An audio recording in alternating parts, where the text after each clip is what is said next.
Olá, estudantes do 7º ano. Eu sou o professor André, o seu professor de arte. Estamos de volta no ciclo 7 para tratarmos de mais alguns assuntos, alguns temas pertinentes aos conhecimentos e habilidades do componente curricular arte. Hoje está aqui comigo o intérprete Hermes. Olá, Hermes. Vamos fazer uma aula pensando algumas características importantes da nossa cultura brasileira. E vamos focar em duas contribuições culturais que são fundamentais, né, para o nosso modo de existência, para os nossos hábitos e para e que nos faz ser diferenciados, né, e faz que a cultura brasileira seja tão valorizada mundo afora, e é importante que nós também venhamos a cada vez mais valorizar ela no nosso dia a dia. Bem, o tema da nossa aula hoje é cultura brasileira. Os objetivos são, vamos pensar um pouco a conformação da cultura brasileira, as influências indígenas e africanas no Brasil e o racismo na cultura brasileira. Bem, a ideia de conformação é pensar como é que esse encontro, né, entre diversas culturas, né, de locais diferentes, vão se aproximando, vão estabelecendo trocas, convívios e chega a um formato, né? Conformação diz respeito a isso, né? É um processo que vai se desenvolvendo e que vai então chegando a um modo mais fixo, mais estável, né? Mas é sempre importante pensar que a cultura ela sempre está em movimento, ela sempre está em transformação e sendo atualizada pelas pessoas que estão ali produzindo ela. Ou seja, eu e você estamos em todo momento refazendo essa cultura, potencializando suas características e fazendo ela funcionar no nosso dia a dia. Vamos avançar então. Sempre quando a gente fala de cultura, no Brasil, a gente vai precisar falar um pouco da colonização, né? Essa diversidade e também da violência que a colonização traz para nós.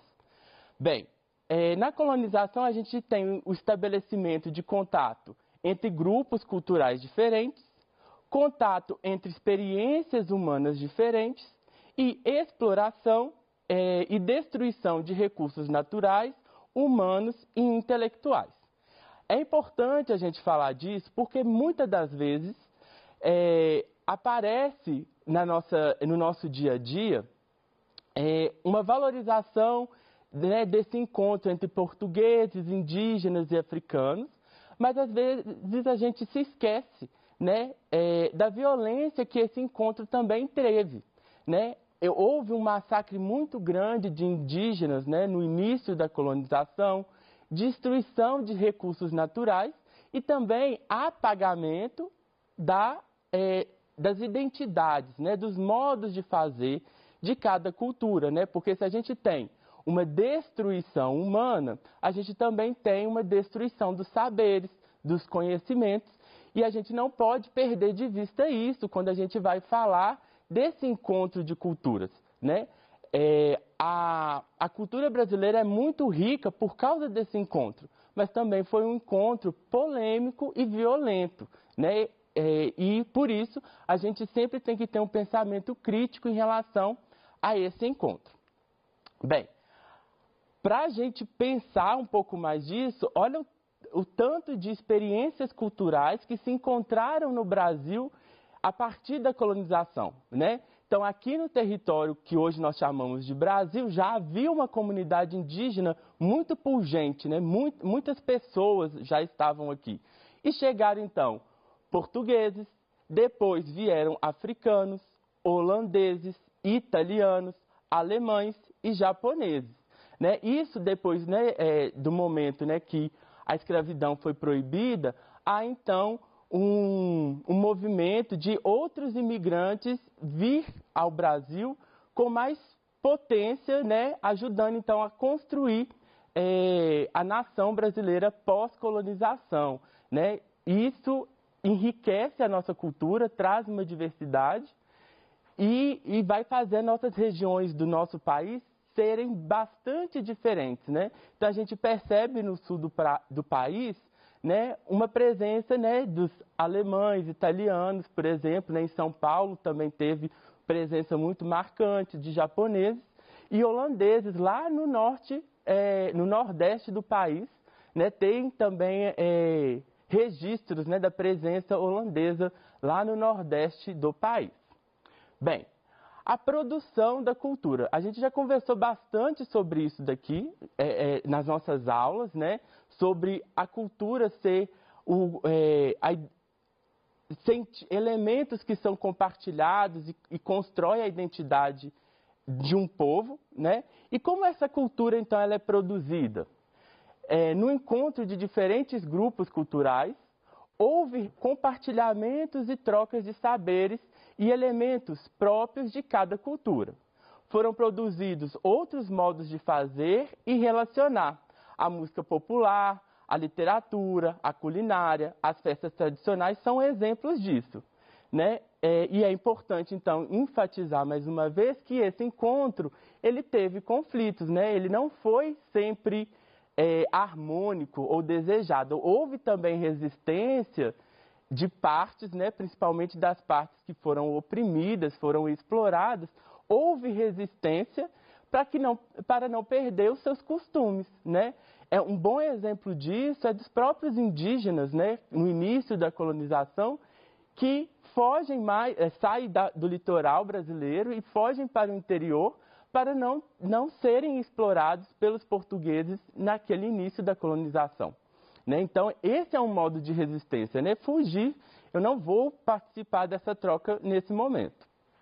Bem, então o território nacional é muito grande, toda essa vastidão de povos provocou a formação de uma cultura plural e de culturas diferentes. As diferentes geografias também contribuíram para o processo cultural brasileiro se tornasse diverso. Né? Então, aqui tem o mapa do Brasil, o maior país, né, do continente do sul da América, né? E há, então, uma diversidade imensa da cultura espalhada por todo esse território, muito por causa do próprio processo de colonização que vai se estabelecer em cada região com objetivos muito diferentes.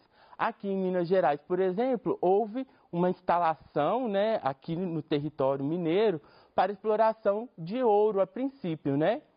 E então a gente vai perceber que tudo aquilo que é construído aqui vai estar muito relacionado com esse tipo de exploração, né? Então, aqueles lugares que foram escolhidos para produção de cana-de-açúcar, né, eles vão ter uma outra característica, correto?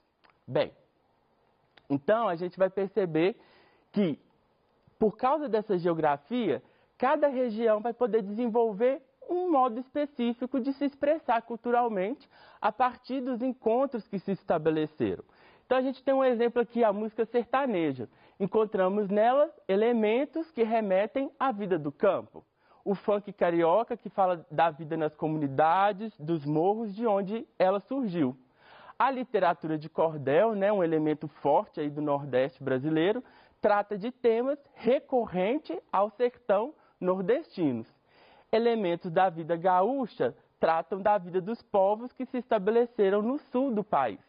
Então, quando a gente olha para esses exemplos aqui, a gente percebe essa diversidade de pensar e de produzir cultura e logo também arte, né? Porque a gente tem que pensar a cultura como um dos elementos que vai fortalecer a produção de arte. E aqui nós temos elementos musicais, literários, né, e de expressão humana por meio de poéticas, né? Bem, vamos agora falar das influências indígenas e africanas nesse pensamento e nessa produção de cultura brasileira.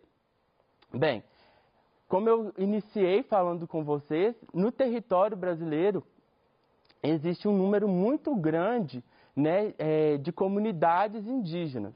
A atual população indígena brasileira, segundo resultados preliminares do Censo Demográfico realizado pelo IBGE em 2010, é de cerca de 817 mil indígenas, sendo que dos quais 502 mil vivem na zona rural e 315 mil habitam as zonas urbanas brasileiras.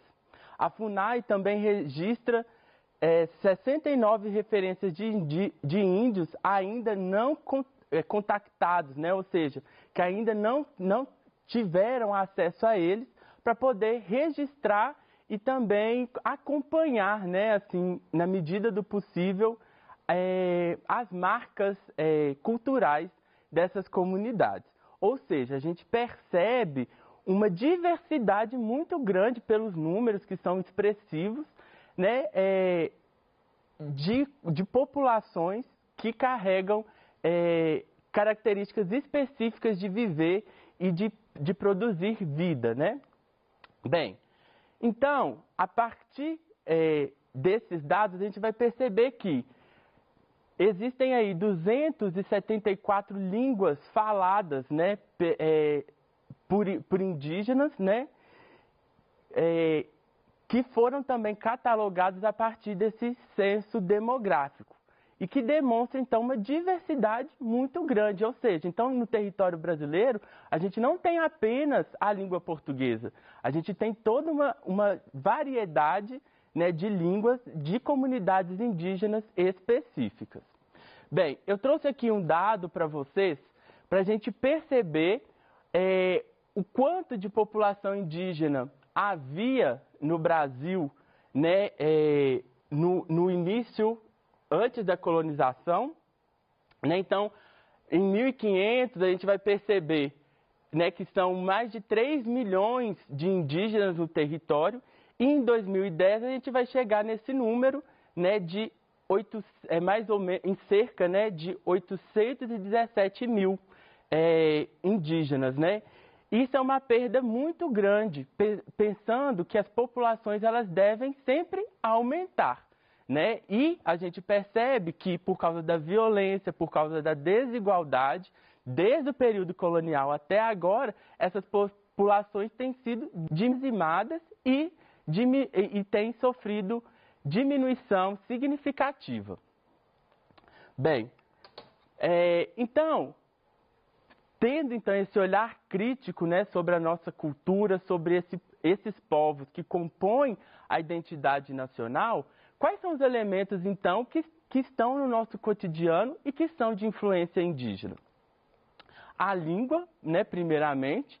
Há em nosso vocabulário palavras oriundas da família linguística Tupi-Guarani. E aí eu trouxe aqui alguns exemplos para vocês, que são N exemplos, né?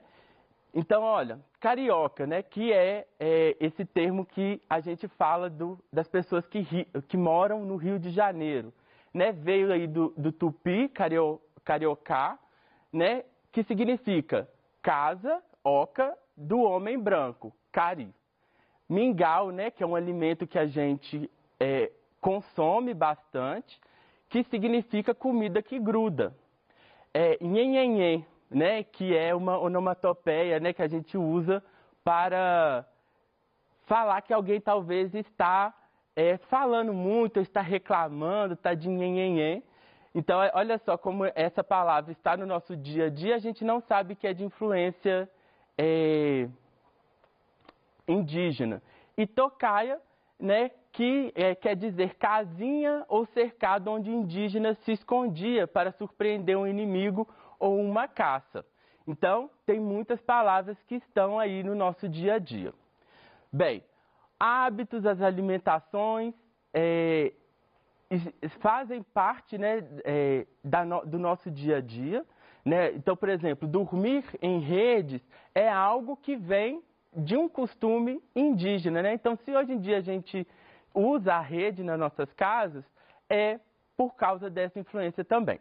Bem, a gente tem a presença de artesanatos e bijuterias, e eu trouxe aqui um colar, né, pataxó, para mostrar para vocês, né?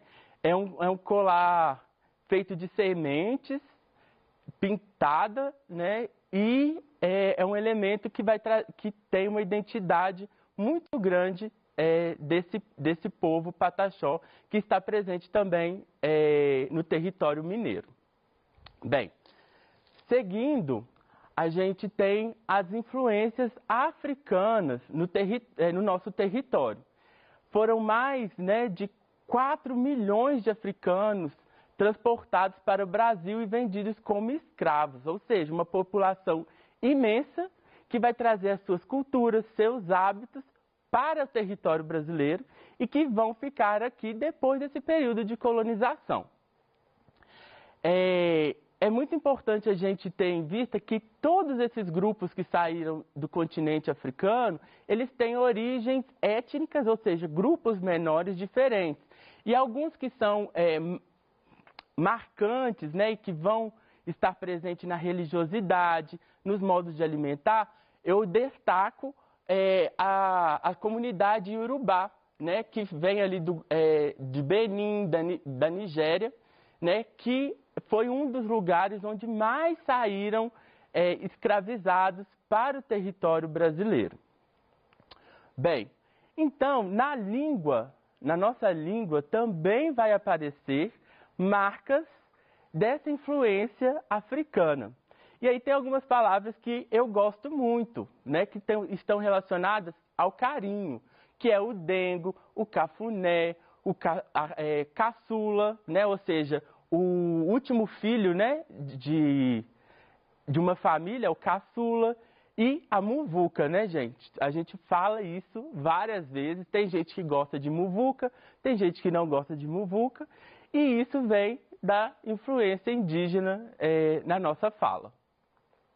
Bem, na culinária vão aparecer ingredientes novos, né? Então, o coco da Bahia, o azeite de dendê, a pimenta malagueta, né? E que vai surgir pratos específicos, né? Como o acarajé, o vatapá, o caruru, o munguzá, o angu, pamonha e muitos outros, né? E é tudo muito delicioso e a gente não consegue falar de brasilidade sem falar de comida, né? E a questão do racismo, quando ele aparece, está relacionado com esse modo, né, que foi construído historicamente de hierarquizar seres humanos por causa das suas diferentes fenotípicas. E o que é isso, né? Diferenças fenotípicas? São as características físicas que os seres humanos apresentam, né? Então, a cor da pele é a principal delas, ou a textura do cabelo, a questão dos lábios, do nariz. Eles foram elementos que foram utilizados para diferenciar, ou seja, né, os europeus são diferentes, né, dos africanos, né, e vai ser designado um termo para eles, né, que é a questão dos negros, né. Hoje em dia, a gente tem uma valorização do termo negro, mas muito já foi utilizado como uma maneira pejorativa de designar alguém. Então, em todas essas relações, houve conflitos, tensões, e que ainda estão na nossa sociedade, mas que a gente tem lutado, né, por meio da educação, por meio das ações sociais, reverter esse pensamento e, por meio da arte, também pensar como valorizar essas culturas e identidades no nosso dia a dia. Bem, espero que você tenha gostado da nossa aula de hoje. Se ficou alguma dúvida, consulte seu PET, mande dúvidas para o ao vivo e muito obrigado pela sua presença.